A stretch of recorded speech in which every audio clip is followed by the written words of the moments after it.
Hello दोस्तों, मैं नागेंद्र कुमार और स्वागत करता हूं अपने इस यूट्यूब चैनल नागेंद्र आई ट्विटर पर। आज की इस वीडियो में हम लोग क्लास 10 के मैथ में वीवीआई को ऑब्जेक्टिव क्वेश्चन को देखेंगे। इससे आप लोग के परीक्षा में क्वेश्चन जो 17 फरवरी से होने वाला है, 10वीं क्लास का एग्जाम मैथ का है, उसमें इसमें बहुत सारे ऐसे क्वेश्चन हैं जो मैच कर जाएंगे। इसलिए आप वीडियो को पूरा देखिएगा, ठीक है। स्किप मत कीजिएगा, अंत तक बने रहिएगा वीडियो में, क्योंकि आज हम लोग जो पढ़ेंगे काफ़ी वीवीआई क्वेश्चन है, काफ़ी वीवीआई छाटा गया है, तो इसलिए ध्यान से देखिएगा। तो देखिए, जैसा कि पहला क्वेश्चन है कि निम्नलिखित में कौन परिमेय संख्या था। परिमेय संख्या इसमें देखिए, पाई तो अपरिमेय है, √7 अपरिमेय है, यहाँ √3 अपरिमेय संख्या है। अब देखिए, 16 का वर्गमूल होता है 4 और 25 का 5, यानी यही क्या होगा, परिमेय संख्या हो जाएगा। इसका ऑप्शन नंबर सी। आगे देखिए, अगला क्वेश्चन में है कि यदि अल्फा और बीटा द्विघात बहुपद f(x) बराबर x² + 2x + 3, तो यहाँ से देखिए a का काम करेगा 1 और b का काम करेगा 2 और c बराबर हो जाएगा 3। तो बोला है ना कि हो तो 1/अल्फा और 1/बीटा का मान ज्ञात कीजिए। तो देखिए, एक फार्मूला याद रखिए, एकदम शॉर्टकट या ट्रिक इसको समझिए। ट्रिक से हम बता रहे हैं कि 1/अल्फा + 1/बीटा बराबर होता है -b/c। अगर इसको याद रखते हैं तो तुरंत आ जाएगा। देखिए, माइनस, तो माइनस के माइनस b का मान कितना है, 2 है, और c का मान कितना है, 3 है। तो इसका आंसर हो जाएगा -2/3, यानी ऑप्शन नंबर बी में देख सकते हैं। आगे देखिए, अगला क्वेश्चन है कि निम्नलिखित में कौन अपरिमेय संख्या नहीं है। तो नहीं, कौन नहीं होगा जिसका पूरा पूरा वर्गमूल निकल जाएगा, वही अपरिमेय संख्या नहीं होगा। तो √7 तो इसमें अपरिमेय है, ये भी अपरिमेय है, रूट में 3 है, √2/5 ये भी अपरिमेय है। अब इसको हल करके देखते हैं कि यही परिमेय होगा, क्योंकि देखिए 75 को तोड़ेंगे तो 25 तिया 75 और 16 तिया 48, ठीक है। तो 25 के हो जाता है 5 और रूट में बचेगा 3, और 16 के 4 और रूट में बचेगा 3। 3 से 3 कट गया, 5/4, यानी ऑप्शन नंबर डी ही क्या होगा, परिमेय संख्या होगा, ठीक है। आगे देखिए, अगला क्वेश्चन में देख सकते हैं। अगला क्वेश्चन में है कि निम्नलिखित में कौन बहुपद नहीं है। तो बहुपद नहीं का बहुत सारा नियम होता है कि रूट में x नहीं होना चाहिए, x के पावर माइनस में नहीं होना चाहिए, कुछ भी माइनस में हो सकता है। फिर x जो होना बाटा में नहीं होना चाहिए, और x के पावर कोई भी रूट में नहीं होना चाहिए, कोई अंक। तो यहाँ से देखिए, तो ऑप्शन नंबर सी में कि रूट में x है, तो यही क्या होगा, बहुपद नहीं होगा, ठीक है। बहुपद नहीं कौन होगा, ऑप्शन नंबर सी। चलिए आगे देखते हैं। अगला क्वेश्चन है कि युगपत समीकरण 2x + 3y बराबर 5 दिया है और 4x + 6y बराबर 9 दिया है, निकाय क्या है। तो इसको पहले हल कर लेते हैं कि कैसा है। तो a1/a2 तो 2/6 हो जाएगा, a1/a2 2/4 हो जाएगा, और बराबर 3/6 हो जाएगा, और बराबर 5/9 हो जाएगा, ठीक है। a1/a2 b1/b2 मैंने x जिसमें लगा हो a1 a2 का मान, जिसमें y लगा हो b1 b2 का मान, और जिसमें x y ना हो c1 c2 का मान। तो ये कटा देंगे 1/2 बार में, ये भी 1/2 बार में कट जाएगा, तो यानी हो जाएगा 1/2। देखिए 1/2 बराबर 1/2 तो होगा, बाकी बराबर नहीं होगा 5/9 के। तो जब a1 कहने का मतलब a2 बराबर b1/b2 के हो और बराबर नहीं हो c1/c2 के, तो इसका क्या होता है, तो इसका हल कोई हल नहीं होता है। क्या होता है, कोई हल नहीं। और जिसका कोई हल नहीं होता है वो क्या कहलाता है, असंगत कहलाता है। इसलिए इसका ऑप्शन नंबर हो जाएगा ए, असंगत। चलिए आगे देखिए, अगला क्वेश्चन में है किसी द्विघात समीकरण के विवेचक का मान 0 से बड़ा होने पर दोनों मूल होंगे। तो विवेचक d का मान 0 से बड़ा होने पर मूल वास्तविक और असमान होता है। मूल वास्तविक और असमान, असमान कहिए चाहे इसको भिन्न कहिए, भिन्न। मूल वास्तविक और असमान होता है, चाहे वास्तविक और भिन्न होता है। तो ऑप्शन नंबर हो जाएगा ए, ठीक है। आगे देखिए, अगला क्वेश्चन में है कि समीकरण x + 2y बराबर 9 में यदि x का मान दे दिया हुआ है, x का मान कितना दिया है, 5 दिया है। तो बोला है ना, इसमें बोला है कि y का मान क्या होगा। तो x का मान हम अगर 5 बैठाएंगे तो x + 2y बराबर 9, तो 5 को इधर भेज देंगे तो 2y बराबर 9, और प्लस में 5 है तो माइनस में हो जाएगा। तो 2y बराबर 9 में से 5 घटेगा तो 4 बचेगा, और y बराबर निकालेंगे तो 4/2, 2 से कटा देंगे 2 बार में, यानी इसका आंसर कौन होगा, 2 हो जाएगा, ऑप्शन नंबर बी। आगे देखिए, अगला क्वेश्चन है कि द्विघात समीकरण 3x² - 2x + 1/3 बराबर 0 के विवेचक का मान क्या होगा। तो देखिए a का मान हो जाएगा 3, अब b बराबर होगा -2, सी बराबर हो जाएगा 1/3। विवेचक ज्ञात करना है यानी डी निकालना है, तो डी बराबर b² माइनस 4ac होता है। तो b का मान कितना, तो -2, तो -2 के स्क्वायर और -4, a का मान है 3 और c का मान 1/3। 3 से 3 कट गया, माइनस माइनस 2 बार गुणा करते हैं तो प्लस होता है, तो 2 दूनी के 4, -4 एकम 4, 4 में से 4 घटेगा 0 होगा, यानी इसका ऑप्शन नंबर हो जाएगा A 0। ठीक है, आगे देखिए अगला क्वेश्चन है कि AP 4, 10, 16 AP 4, 10, 16 और 22, 28 है, तो इसमें सार्वंतर पूछ रहा है, तो यानी D का मान पूछ रहा है। तो D बराबर कैसे निकालते हैं, दूसरे पद में से, यानी कि दूसरा पद कितना है 10 है, तो 10 में से 4 को हम घटा देंगे तो सार्वंतर निकल जाएगा। 10 में से 4 घटेगा तो कितना बचेगा, 6 बचेगा, तो इसका ऑप्शन नंबर हो जाएगा B। आगे देखिए अगला क्वेश्चन है कि कह रहा है कि त्रिभुज ABC में AB एवं AC के मध्य बिंदु D है। देखिए त्रिभुज ABC यहाँ से बना लेते हैं, ABC के मध्य बिंदु D है और E है। इस प्रकार है ना कि DE समांतर जो है, DE समांतर है BC के। DE समांतर किसका है, माने DE समांतर है दोनों BC के है। अब BC बराबर 8 सेंटीमीटर दिया है, तो DE का मान पूछा है। तो भैया जब मध्य बिंदु दिया रहे ना, बीच वाला बिंदु दिया रहे ना, तो ये 8 के आधा होता है कौन, DE, माने BC के आधा होता है DE। कब, जब इस प्रकार का है D और E मध्य बिंदु है तो इसका आधा होता है, तो जब E 8 है तो कितना हो जाएगा, 4 सेंटीमीटर हो जाएगा, ऑप्शन नंबर C। आगे देखिए अगला है कि समांतर श्रेणी 6 लिखा गया है, गलती से टाइप हो गया है। समांतर श्रेणी -3 -1/2 और 2 का 11वां पद पूछ रहा है। तो इसमें देखिए 11वां पद ज्ञात करने के लिए सबसे पहले a का मान -3 होगा, a का मान कितना -3, और d निकालते हैं तो -1/2 में से घटाएंगे, कितना घटाएंगे, -3 को, माइनस से दूसरा पद में से पहला पद घटाते हैं तो सार्वंतर निकलता है। तो d बराबर -1/2 और माइनस माइनस हो जाएगा +3, 3/1 लिख सकते हैं। 2 और 1 का एलसीएम लेंगे तो 2 एकम 2, तो -1 एकम 1, 2 बार एक बार में जाएगा, 1 से 2 बार में जाएगा, 1 दूनी 2, तो 3 दूनी के 6, 6 में से 1 घटेगा तो 5, 5/2। डी का मान हो गया 5/2। हमको 11वां पद पूछा है, तो यहाँ से देखिए 11वां पद के लिए हम a + 10d लिखते हैं। तो a का मान कितना है, a का मान है -3 और +10, और d का मान आया है 5/2। 2 से कटा देंगे 5 बार में, ठीक है, -3 और 5 × 5 = 25, और 25 में से 3 घटेगा तो बचेगा 22, यानी इसका ऑप्शन नंबर हो जाएगा A 22। ठीक है, आगे देखिए अगला क्वेश्चन है कि एक बाल्टी के वृत्ताकार सिरों की त्रिज्या 35 सेंटीमीटर और 14 सेंटीमीटर है। एक बाल्टी दिया है, ठीक है, बाल्टी किस आकार के होता है, बाल्टी किस आकार के होता है, छिन्नक के आकार के होता है, ठीक है, किस आकार के होता है, छिन्नक के आकार के। तब एगो 35 सेंटीमीटर दिया है, यानी बड़ा वाला की त्रिज्या हो जाएगा 35 सेंटीमीटर और छोटका त्रिज्या है 14 सेंटीमीटर। अब कह रहा है कि बाल्टी की ऊंचाई दिया हुआ है, बाल्टी की ऊंचाई दिया है 40 सेंटीमीटर, बाल्टी की ऊंचाई कितना दिया है 40 सेंटीमीटर, आयतन पूछा है। तो देखिए भैया यहाँ से बड़ा आर बराबर हो जाएगा 35 सेंटीमीटर, छोटा आर बराबर हो जाएगा 14 सेंटीमीटर, और ऊंचाई एच बराबर हो जाएगा आपका कितना हो जाएगा, एच का मान हो जाएगा 40 सेंटीमीटर ऊंचाई। तो हमको आयतन ज्ञात करना है, तो छिन्नक का आयतन जो होता है, छिन्नक का आयतन का फॉर्मूला होता है कि 1/3 पाई एच बड़ा आर स्क्वायर प्लस छोटा आर स्क्वायर प्लस बड़ा आर इंटू छोटा आर। अब इस पर बैठाइए और बैठा के हल करके हमको कमेंट कीजिए कि इसका ऑप्शन नंबर कौन होगा। हम आपकी कमेंट की प्रतीक्षा करेंगे, और ऐसे क्वेश्चन आते ही हैं परीक्षा में, इधर 2 नंबर के भी पूछ सकता है, पूछ सकता है क्या, पूछता भी है, भी यही है। तो इसका आप आंसर जरूर कमेंट कीजिएगा बनाकर। आगे देखिए अगला क्वेश्चन है कि यदि ई कोई घटना हो तब पीई और पीई नहीं का मान क्या होगा। तो पीई यानी प्रायिकता, संभव प्रायिकता और असंभव प्रायिकता दोनों मिला के इसका मान होता है 1 होता है, ऑप्शन नंबर बी। आगे देखिए अगला क्वेश्चन है कि निम्न में से कौन सी संख्या किसी घटना की प्रायिकता नहीं हो सकती।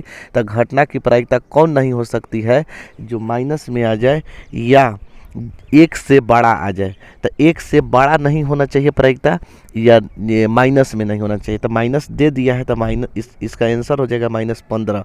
बाकी सब हो सकता है, देखिए इसको हल कीजिए, इसको हल कीजिए, इसको हल कीजिए, 1 से कम ही आएगा, बड़ा नहीं आएगा। आगे देखिए, अगला है कि माध्यिका 5 3 7 6 4 2 1 का माध्यिका क्या होगा। तो माध्यिका निकालने के लिए सबसे पहले हम आरोही क्रम में सजाते हैं। किस क्रम में सजाते हैं? आरोही क्रम में। इस तरह के माध्यिका निकालने के लिए तो पहले एक हो जाएगा, आरोही मैंने बढ़ते क्रम में, तो सबसे कम, फिर उसके उससे बड़ा, उससे बड़ा, उससे बड़ा, यानी 4 5 6 7 7 तक दिया है ना। तो 7 तक दिया है। तो देखिए माध्यिका एकदम हमारे नियम से समझिए, पहला काटिए, अंतिम काटिए, दूसरा काटिए, फिर अंतिम से काटिए, तीसरा काटिए, अंतिम से काटिए, जो बच गया वही माध्यिका होगा। यानी माध्यिका कितना निकल के आ गया? 4। ये आपका विषम संख्या बार 1 2 3 4 5 6 7 है ना, 7 बार रहेगा, यानी विषम संख्या बार रहेगा, तो बीच वाला आंसर होता है। इन्हें से 3 गो, इन्हें से 3 गो, जो बीच में बच गया वही माध्यिका, 4 आंसर। ठीक है, सम संख्या रहेगा उसका भी हम बताएंगे। ठीक है, आगे देखिए, अगला है कि एक पासा फेंकने पर 3 पाने की प्रायिकता क्या होगी। तो पासा, पासा क्या होता है? पासा का मतलब लूडो की गड्डी, लूडो की गड्डी। ठीक है, लूडो की गड्डी, गट्टी, गट्टी होता है, लूडो की गट्टी, ये तो समझिए ना जी, समझना तो है।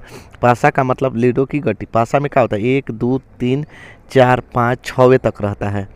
कितना तक रहता है? 6 तक रहता है। ठीक, यानी टोटल परिणाम कै गो हो गया? 6 गो हो गया। तो 3 आने की प्रायिकता ना, तो 3 कै बार आया है? तो 1 बार आया है। कै बार आया है? 1 बार। 1 बटा में टोटल कितना है? 6। टोटल कितना है? 6। तो इसका आंसर हो जाएगा 1/6, ऑप्शन नंबर बी। आगे देखिए, अगला है कि किसी धनात्मक पूर्णांक ए और बी के लिए ए बी का मौसा और ए बी के लसा किसके बराबर होगा। तो ए बी का लसा, तो दोस्त देखिए, ए बी का लसा और ए बी का मौसा किसके बराबर होता है? तो दो संख्याओं का गुणनफल बराबर एलसीएम गुणे एचसीएफ, लसा और गुणा मौसा के बराबर कौन होता है? दोनों संख्या के गुणा कर देंगे। तो दो संख्या कौन कौन है? ए और बी है, तो ए और बी, इसका ए इंटू बी होगा आंसर। आगे देखिए, अगला क्वेश्चन में है कि यदि अल्फा और बीटा द्विघात बहुपद एफ एक्स बराबर x square minus 5x plus 7 के मूल हो तो 1/अल्फा और 1/बीटा का मान ज्ञात करना है। पहले यहाँ से ए का मान कितना हो जाएगा? 1 हो जाएगा, बी का मान -5 होगा, और सी का मान कितना? 7 होगा। हम क्या बताए अभी तुरंत ट्रिक बताए थे, 1/अल्फा जोड़ 1/बीटा बराबर -b/c होता है। तो यानी माइनस, अब बी के मानवा है कितना? तो -5 है, और सी के मान कितना है? 7 है। माइनस माइनस प्लस हो जाएगा, 5/7, इसका ऑप्शन नंबर हो जाएगा बी, 5/7। आगे देखिए, अगला है कि 2 या 2 से अधिक अभाज्य संख्याओं का मौसा कितना होता है। तो 2 या 2 से अधिक अभाज्य संख्या का मौसा 1 होता है, ऑप्शन नंबर ए। आगे देखिए, अगला क्वेश्चन में है कि द्विघात बहुपद के शून्यकों की संख्या होती है। तो द्विघात बहुपद में 2 शून्यक होते हैं, ऑप्शन नंबर ए हो जाएगा। आगे देखिए, अगला क्वेश्चन है कि यदि a1/a2 बराबर b1/b2 नॉट इक्वल c1/c2, समीकरण निकाय a1x plus b1y plus c1 बराबर 0, a2x plus b2y plus c2 बराबर 0 का क्या होगा। तो इसका कोई हल नहीं होता है। जब a1/a2 बराबर b1/b2 नॉट इक्वल c1/c2 रहे तो कोई हल नहीं होता है। ठीक है, आगे देखिए, अगला क्वेश्चन में है कि निम्नलिखित में कौन द्विघात समीकरण नहीं है। तो इसको हल कीजिए। तो एक्स स्क्वायर आएगा, एक्स में एक्स से गुणा होगा तो एक्स स्क्वायर आएगा, ये द्विघात समीकरण है। इसमें भी स्क्वायर है तो ये भी द्विघात समीकरण है। अब यहाँ से देखिए, इसमें गुणा करेंगे तो एक्स स्क्वायर इधर हो जाएगा, और इधर भी एक्स, इधर बटा में एक्स बचेगा, इधर एक्स स्क्वायर है तो एक्स स्क्वायर में एक्स से गुणा हो जाएगा तो एक्स क्यूब हो जाएगा। तो यानी यही नहीं है। ठीक है, ऑप्शन नंबर सी क्या है? द्विघात समीकरण नहीं है। आगे देखिए, अगला है कि यदि रेखाएं एक बिंदु पर प्रतिच्छेद करती है तो वह बिंदु दोनों समीकरणों का होगा। तो एक बिंदु पर प्रतिच्छेद करती है तो उसका अद्वितीय हल होता है। उसका क्या होता है? एक हल होता है, चाहे अद्वितीय हल कह सकते हैं। आगे देखिए, अगला क्वेश्चन है कि निम्नांकित समुच्चयों में किसका द्विघात समीकरण एक्स स्क्वायर माइनस 5 बराबर 0 का को मूल होंगे, क्या होंगे, माने परिमेय होंगे कि अपरिमेय होंगे। तो एक्स स्क्वायर बराबर माइनस में है तो प्लस में हो जाएगा। एक्स बराबर अगर निकालेंगे तो अंदर रूट 5 हो जाएगा, प्लस माइनस अंदर रूट 5। तो रूट 5 क्या है? तो अपरिमेय संख्या है, तो ऑप्शन नंबर क्या होगा? सी हो जाएगा। आगे देखिए, अगला है कि समबाहु त्रिभुज ABC में, समबाहु त्रिभुज एक बना लेंगे। यहाँ से है समबाहु त्रिभुज ABC है, AD लंब BC है, AD लंब इसका BC कर दिए, AD लंब का है BC है, तब AB स्क्वायर बटे AD स्क्वायर। तो देखिए, समबाहु त्रिभुज की सब भुजा A होती है। ठीक है, अब AD क्या है? AD है शीर्ष लंब। तो समबाहु त्रिभुज का शीर्ष लंब होता है √3/2A होता है। √3/2a। चलिए अब यहाँ से निकालते हैं, हमको क्या पूछा है, AB²/AD²। तो ये AB का मान कितना है, तो A यहाँ है, A और B। AB का मान क्या है, तो A है, तो AB का मान A लिख दिए, तो बाकी A² हो जाएगा, स्क्वायर है तो। AD का मान कितना है, तो AD क्या है, शीर्षलंब है, तो समबाहु त्रिभुज का शीर्षलंब का फॉर्मूला होता है √3/2a। इसका भी होल स्क्वायर दे देंगे। अब देखिए A² के A², इसको 2 बार गुणा करेंगे तो 3, नीचे 2 बार गुणा करेंगे तो 2 दूनी के 4 A²। अब A² से A² कट गए, 4 को ऊपर भेज देते हैं, तो 4 ऊपर चल जाएगा, 3 नीचे, यानी इसका आंसर हो जाएगा 4/3, ऑप्शन नंबर बी। आगे देखिए अगला क्वेश्चन है ना कि यदि AP का प्रथम पद A और पदांतर D हो, यानी सारवंतर D हो, तो इसके प्रथम n पदों का योगफल क्या होता है, तो योगफल का सूत्र होता है n/2, यानी SN बराबर होता है n/2, 2a + n-1 × D, यानी ऑप्शन नंबर सी। आगे देखिए अगला क्वेश्चन में है कि दो समरूप त्रिभुज ABC और DEF के क्षेत्रफल के अनुपात क्या होता है, तो दो समरूप त्रिभुज के क्षेत्रफलों के अनुपात उनके संगत भुजा के वर्ग के अनुपात के बराबर होता है। तो AB/DE होता है, तो AB²/DE² हो जाएगा, ठीक है, AB²/DE²। आगे देखिए अगला है कि बिंदु 4, -3 किस चतुर्थांश में है, तो इसमें हम बताए थे प्रथम होता है, द्वितीय होता है, तृतीय होता है और चतुर्थ होता है। इसमें प्लस प्लस होता है, इसमें माइनस प्लस होता है, इसमें माइनस माइनस होता है, इसमें माइनस माइनस है, इसमें होता है प्लस माइनस, ठीक है। तो पहले प्लस है और फिर माइनस है, तो प्लस माइनस किस में होगा, तो चौथा में होगा, तो सॉरी प्लस माइनस किस में होगा, चतुर्थ में होगा, तो ऑप्शन नंबर क्या हो जाएगा, डी। आगे देखिए अगला है कि यदि A + B = 90 डिग्री, तो A + B = 90 डिग्री दिया है, तो क्या पूछा है, cos A का मान पूछा है। तो cos A, तो एक A का ना, तो एक इधर ही छोड़ देते हैं, A इधर ही छोड़ देते हैं, अब B को इधर ले जाते हैं, तो 90 डिग्री -B होगा। हमसे पूछा है cos A का मान, तो cos A है, A के मान 90 डिग्री -B, तो cos 90 - थीटा sin थीटा के मान B, यानी कि sin B होगा इसका आंसर, ऑप्शन नंबर सी। आगे देखिए अगला क्वेश्चन है कि बिंदुओं 4,5 तथा 6,5 को मिलाने वाली रेखाखंड का मध्य बिंदु क्या होता है। डायरेक्ट ट्रिक से देखिए, ट्रिक क्या है, 4 और 6 को जोड़ देते हैं, x1 + x2, x1 + x2/2 और y1 + y2/2 होता है फार्मूला। तो 6 और 4 हो जाएगा 10, 10/2, अब 5 और 5 10, 10/2, ठीक है। ये दोनों के जोड़ दिए, 4 और 6 जोड़ दिए, 5 5 जोड़ दिए, 2 से कटा देंगे 5 बार में, 2 से कटा देंगे 5 बार में, इसका आंसर हो जाएगा 5 5, ऑप्शन नंबर बी। आगे देखिए अगला है यदि थीटा = 90 डिग्री, तो cos थीटा के मान क्या होगा, तो थीटा बराबर हो जाएगा 90/30 डिग्री, 3। थीटा = 90 है ना, तो 3 को गुणा में था तो इधर भेजा दिया, तो भागा में 30 बार में कट जाएगा, तो थीटा के मान निकल के आ गया 30 डिग्री। हमसे पूछा है cos थीटा के मान, तो cos और थीटा के मान बैठा देते हैं 30 डिग्री, और cos 30 डिग्री का मान होता है cos 30 डिग्री का मान होता है √3/2, इसका ऑप्शन नंबर हो जाएगा बी।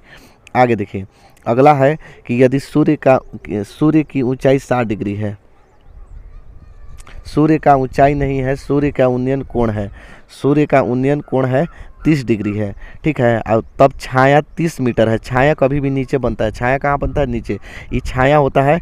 अब मान लेते हैं कोई मीनार है, तो ये मीनार हो जाएगा, मीनार को एच मान लेते हैं, ठीक। छाया कभी भी नीचे बनता है, आप ज़मीन पर खड़ा रहिएगा तो छाया आपको ज़मीन पर बनेगा, आसमान में नहीं बनेगा, ठीक। तो छाया 30 मीटर है, तो मीनार की ऊंचाई ज्ञात करना है, तो इसको मीनार की ऊंचाई हो गया लंब, और छाया दिया है आधार, तो लंब/आधार होता है tan थीटा के फार्मूला, tan कितना, थीटा के मान 30 डिग्री, तो लंब हो गया h, और छाया आधार हो गया 30। tan 30 डिग्री का मान होता है 1/√3, h/30, तिरछा तिरछी गुणा कर देंगे तो √3h = 30, तो h बराबर निकालेंगे तो 30/√3, ठीक। अब हर के परमीकरण कर देंगे तो √3/√3। अब ऊपर देखिए तो h बराबर 30 हो जाएगा, /3 हो जाएगा, 3 से कटा देंगे 10 बार में, तो h का मान हो गया 10√3। तो यहाँ से देखिए h का मान 10√3 किस में है, तो नहीं दिया है, 10√3 नहीं, इतना नहीं दिया है, ठीक है। अब कहिएगा कि आंसर आप तो गलती बता दिए, गलती नहीं बताए हैं, इतना ही पर से वो आंसर छोड़ दिया है, इतना ही पर से हर के परमीकरण नहीं किया है, तो 30/√3 मीटर होगा। आगे देखिए अगला है कि COR, सी मने सी मने सरकमफ्रेंस परिधि, ओ मने केंद्र, ओरिजिन मने केंद्र, आर मने रेडियस मने त्रिज्या के अंत भाग में एक बिंदु पी है। मान लेते हैं कि ई है ओ, कहीं भी अंत बाहरी नहीं, अंदर में एक भाग पी है, तो कह रहा है कि निम्न में से कौन सत्य होगा। तो जो पी बिंदु होगा, कहीं भी पी रखेंगे अंदर में, तो वो त्रिज्या से हमेशा छोटा होगा, यानी ओपी का मान जो होगा वो हमेशा छोटा होगा त्रिज्या से, यानी त्रिज्या का मान होगा वो हमेशा बड़ा होगा ओपी से। तो इसका ऑप्शन नंबर हो जाएगा बी, क्योंकि त्रिज्या देखिए परिधि पर से होता है त्रिज्या, कहीं अंत भाग में एगो पी बिंदु बोला है तो ये हमेशा ये वाला छोटा ना होगा त्रिज्या से। आगे देखिए अगला क्वेश्चन है कि यदि मीनार के पाद बिंदु से 50 मीटर दूर स्थित एक बिंदु पर मीनार का उन्नयन कोण 60 डिग्री है। एक मीनार बोला है तो ये मीनार हो जाएगा, मीनार की ऊंचाई एच मान लेते हैं। अब पाद बिंदु इसको कहते हैं मीनार के पाद बिंदु। एक कोई बिंदु है वो कितना मीटर दूर पर है, 50 मीटर दूर पर एक बिंदु है, कितना डिग्री के कोण बन रहा है, 60 डिग्री के कोण बन रहा है। तो मीनार की ऊंचाई ज्ञात करना है। तो मीनार की ऊंचाई लंब बटे आधार tan के फार्मूला पर ले जाते हैं। tan कितना डिग्री, तो 60 डिग्री। तो लंब बटे आधार, लंब है इंच और आधार है 50, लंब बटे आधार होता है। tan 60 डिग्री का मान कितना होता है, √3 होता है, इंच बटे 50। अब तिरछा तिरछी गुणा कर देंगे तो इंच बराबर हो जाएगा 50 √3 मीटर। ठीक है, इसका ऑप्शन नंबर हो जाएगा बी। आगे देखिए अगला है कि किसी वृत्त पर बाह्य बिंदु से खींची गई स्पर्श रेखाओं की संख्या होती है। तो बाह्य बिंदु से वृत्त पर 2 स्पर्श रेखाएं खींची जा सकती है और दोनों स्पर्श रेखाएं आपस में बराबर होती हैं। तो इसका पहले पूछा है कै गो स्पर्श रेखाएं खींची जा सकती है, तो इसका आंसर होगा 2 गो। आगे देखिए अगला क्वेश्चन है कि कोण थीटा वाले त्रिज्यखंड का क्षेत्रफल होता है। तो थीटा वाले त्रिज्यखंड का क्षेत्रफल थीटा बटे 360 pi r square, option number B. आगे देखिए अगला है कि एक घन का आयतन 125 मीटर क्यूब है, तो उसका कुल पृष्ठीय क्षेत्रफल क्या होगा। तो घन का आयतन होता है a क्यूब बराबर दिया है 125, तो a निकालेंगे तो 5 सेंटीमीटर हो जाएगा। क्यों, क्योंकि 5 के क्यूब करेंगे तो क्यूब से क्यूब कट जाएगा, तो a बराबर 5 हो जाएगा।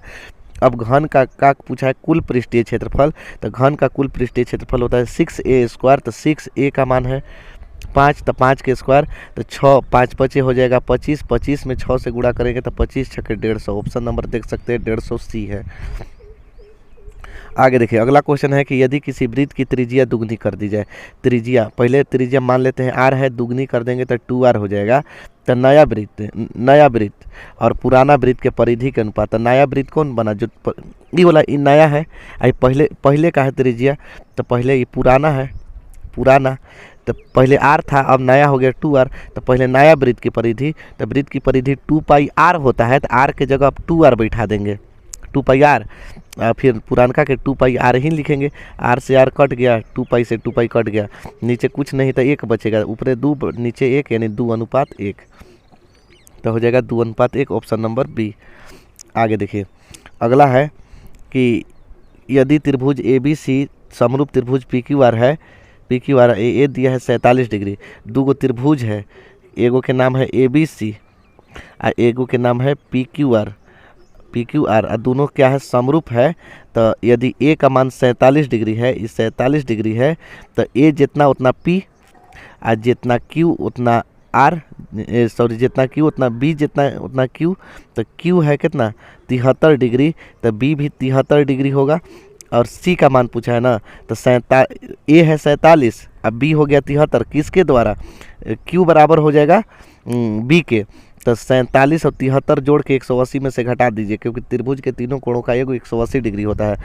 तो 47 और 73 जोड़ दीजिए, 7 3 10, 4 7 4 11, 1 हंसिया 12, तो कितना हो गया 120 डिग्री, यानी 2 गो कोण ए और बी मिला के 120 डिग्री हो गया। तो सी कितना होगा, तो कहिएगा कि 60 डिग्री, क्योंकि त्रिभुज के तीनों कोणों का 180, तो 120 और 60 180 टोटल नहीं हो जाएगा, तो 60 डिग्री होगा, ऑप्शन नंबर सी। आगे देखिए अगला है कि 107 और 253 के बीच 5 से विभाज्य संख्याओं का योग ज्ञात करें। योग ज्ञात करना है ना, तो पहले ये पता करेंगे कि कै गो 107 और 253 के बीच ऐसा कै गो संख्या है जो 5 से विभाजित होगा। तो सबसे पहले 107 तो होगा, 5 से नहीं भागा नहीं लगेगा, 110 लगेगा, 115 लगेगा, डॉट कहाँ तक 250 तक लगेगा। तो ए का मान हो गया 110 और डी निकालेंगे तो कितना से भागा लगना था 5 से, तो डी का मान 5 और ए एन के मान हो गया 250। ठीक है, तो इस ए एन के फार्मूला पर तोड़ देंगे। ए एन बराबर A plus N minus 1 into D होता है फार्मूला। ए एन के मान 250 और बराबर ए का मान 110 और प्लस एन माइनस 1 और डी का मान 5। तो देखिए 250 अब प्लस में 110 है तो माइनस में 110, आई गुणा में 5 है तो भागा में, अब माइनस में 1 है तो प्लस में। ठीक है, एक के बार में हम सब कर दिए। अब बराबर इधर कुछ नहीं तो एन बचा। देखिए प्लस है तो माइनस, गुणा है तो भागा, और माइनस में 1 है तो प्लस में। तो 250 में से 110 घटेगा तो 140 बचेगा शायद, 0 4 हाँ 140 बचेगा बटे 5 और प्लस 1। 5 से कटाइए 5 दूनी के 10 5 8 40 बराबर एन। तो एन का मान हो जाएगा 29, 28 अब कितना 29। अब एस एन बराबर क्या होता है एन बटे 2 ए प्लस एल लिखिए चाहे ए एन लिखिए, बतिया बराबर है। तो एन के मान कितना 29 बटे 2, ए के मान कितना, तो ए का मान कहिएगा 110 और ए एन के मान कितना, तो एन का मान 250। ठीक, तो 29 बटे में 2 आ गुड़े 0 5 1 6 2 1 3 360 यानी 180 हो जाएगा। अब गुणा कर देंगे 29 में 180 से, 9 8 72, तो 72 की 2 और कितना हो जाएगा, आ जाएगा 5220 आ जाएगा। ठीक है, 5220 ऑप्शन नंबर क्या हो जाएगा 5220 ऑप्शन नंबर ए। आगे देखिए अगला है कि निम्न में किसका मान 0 के बराबर होता है। तो साइन 0 डिग्री का मान 0 होता है या कॉस 90 डिग्री का मान 0 होता है, तो कॉस 90 डिग्री होगा। आगे देखिए अगला है कि बिंदुओं -5 7 और -1 3 के बीच की दूरी ज्ञात कीजिए। तो देखिए दूरी सूत्र होता है x2 माइनस x1 का whole square plus y2 minus y1 का होल स्क्वायर अंदर रूट में करके। ठीक है, यहाँ से x2 का मान है -1, बीच में माइनस x1 का मान है -5, तो हो जाएगा प्लस, हो जाएगा माइनस माइनस प्लस, इसमें भी माइनस है बीच में भी माइनस है। y2 का काम करेगा 3 और y1 हो जाएगा 7 का होल स्क्वायर। 5 में से 1 घटेगा 4, 4 के स्क्वायर, 7 में से 3 घटेगा -4 के स्क्वायर, 4 चौके 16, 4 चौके 16 माइनस माइनस प्लस, 16 16 32, 32 को तोड़ देंगे 16 दूनी 32, 16 के 4 और रूट में 2 यानी 4 रूट 2 होगा ऑप्शन नंबर सी। आगे देखिए अगला है कि साइन ए बराबर 3/4। तो साइन ए बराबर 3/4 का होता है लंब बटे आधार, का होता है जी लंब बटे कर्ण होता है, सॉरी लंब बटे कर्ण होता है। लंब का मान 3 और कर्ण का मान 4। ठीक है, तो आधार ज्ञात कीजिए। तो आधार बराबर होता है कर्ण स्क्वायर माइनस लंब स्क्वायर। ठीक, अंदर रूट कर्ण का मान हो गया 4, 4 के स्क्वायर माइनस लंब का मान हो गया 3, 3 के स्क्वायर, 4 चौके 16, 16 में से 9 घटेगा 7 बचेगा। हमको कॉस थीटा का मान ज्ञात करना है, चाहे कॉस ए का मान ज्ञात करना है। तो आधार बटा में होता है कर्ण, तो आधार के मान आ गया √7 और कर्ण का मान आ गया 4। ऑप्शन देख सकते हैं ऑप्शन नंबर इसका हो जाएगा डी, √7/4। आगे देखिए अगला है कि किसी बिंदु की x अक्ष से दूरी, तो से कहेगा तो y में चल जाएंगे, तो y किसी बिंदु की x अक्ष से दूरी कोटि कहलाता है या y निर्देशांक कहलाता है या कोटि। तो कोटि दिया है तो कोटि पर मारेंगे। आगे देखिए अगला है कि यदि किसी वृत्त की त्रिज्या दुगनी कर दी जाए तो पुराने और नए वृत्त के क्षेत्रफल के अनुपात क्या होगा। तो पुराना वृत्त की त्रिज्या r और नया वृत्त के त्रिज्या 2r हो जाएगा। तो फिर पहले पुराना वृत्त के क्षेत्रफल पूछा है ना, तो पुराना वृत्त के क्षेत्रफल πr² और नया वृत्त के पाई और r के जगह अब 2r का होल स्क्वायर। तो πr² और पाई 2 दूनी के 4r², r² से r² कट गया, पाई से पाई कट गया, 1 ऊपरे बचेगा यानी 1 अनुपात हो जाएगा 4। इसका आंसर हो जाएगा 1:4 ऑप्शन नंबर बी देख सकते हैं। आगे देखिए अगला है कि प्रथम 3 लगातार प्राकृतिक संख्याओं का माध्य क्या होगा। तो प्रथम 3 लगातार प्राकृतिक संख्या, तो 1 2 3 प्राकृतिक संख्या यही ना होता है जो 1 से शुरू होता है या जिसको काउंट किया जा सकता है या गिनती की संख्या। तो माध्य क्या होता है, सबको जोड़ के जय गो है तय से भाग दे देते हैं। तो 1 2 3 जोड़ के 3 से भाग दे देंगे, 3 2 5 1 6, 6/3 3 से कटा देंगे 2 बार में, यानी इसका आंसर हो जाएगा 2। ठीक है, ऑप्शन नंबर बी। आगे देखिए अगला है कि संचयी बारंबारता का वक्र कहलाता है। तो संचयी बारंबारता का वक्र त्वरण कहलाता है, ऑप्शन नंबर ए। आगे देखिए, अगला है कि ताश के 52 पत्तों, यानी ताश में कई गो पत्ता होता है, 52 गो पत्ता होता है, अच्छी तरह से फेंटा गया है और निकाली गई एक माने उसमें से एगो पत्ती निकाला जाता है, तो एक तस्वीर वाला पत्ता प्राप्त होने की क्या प्रक्रिया है। तो तस्वीर वाला पत्ता पता है कौन कौन होता है? गुलाम होता है, बादशाह होता है, बेगम होता है। तो 4 गो गुलाम, 4 गो बादशाह, 4 गो बेगम, तो 4 4 8 4 3 12, टोटल कै गो? 12 गो। यह 12 गो में से ना कोई एगो फेस कार्ड निकलेगा, तो संभव 12 गो हो सकता है और टोटल कितना है? 52 गो। 4 से कटाइए, 4 3 12, 13 चौके 52, यानी कि 3/13, ऑप्शन नंबर ए। आगे देखिए, अगला है 44 मीटर परिधि वाले वृत्त की त्रिज्या क्या होगा। तो वृत्त की परिधि कितना दिया है? 44। तो वृत्त की परिधि के सूत्र होता है 2πr बराबर हो जाएगा 44। तो 2π के मान 22/7 गुणे r बराबर 44। तो यहाँ से 22 दूनी 44 हो जाएगा बटे 7 गुणे r बराबर 44। 44 44 कटा देंगे तो r बराबर इधर ले जाएंगे तो 7, यानी त्रिज्या कितना हो जाएगा? 7 मीटर। आगे देखिए, अगला है कि एक लॉटरी में 8 पुरस्कार है। कई गो पुरस्कार है? 8 गो। 16 गो खाली है, तो 16 टोटल कई गो पुरस्कार है? 24 गो, जरा में 8 गो में ई लिखल है कि पड़ेगा कोई ना कोई, कुछ ना कुछ पड़ जाएगा। ठीक है, पढ़ने का मतलब कुछ ना कुछ निकलेगा इनाम, और 16 गो में नमस्ते करके चल जाएगा, माने नहीं निकलेगा। ठीक है, तो एक पुरस्कार पाने की प्रायिकता, तो पुरस्कार आने के लिए तो कई गो में से आएगा? तो 8 गो में से आएगा, संभव 8 गो, और कुल कई गो है? 24 गो। तो 8 से कटा देंगे, 8 एकम 8, 8 3 24, 1/3 हो जाएगा। बस इस आज के लिए इतना ही, मिलेंगे अगले वीडियो में अगले टॉपिक के साथ। इसको बढ़िया से रिवीजन कर लीजिएगा, इसमें से आपको बहुत सारे क्वेश्चन ऐसे हैं कि जो परीक्षा में लड़ जाएगा। ठीक है।